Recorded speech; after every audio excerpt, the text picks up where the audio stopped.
Hi everyone, in today's video we will see how to turn off mouse mode on VSeeBox. Go back to standard remote navigation.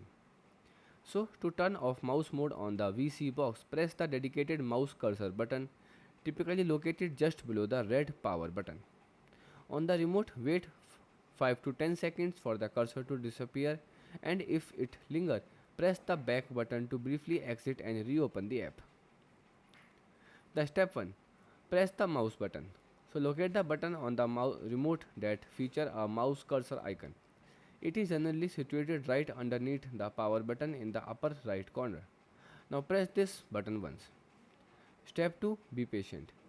The cursor may linger on the screen for about 5 to 10 seconds, and do not repeatedly press the button as this can cause the remote command to stack and keep the mouse mode active. Step 3, use the back button.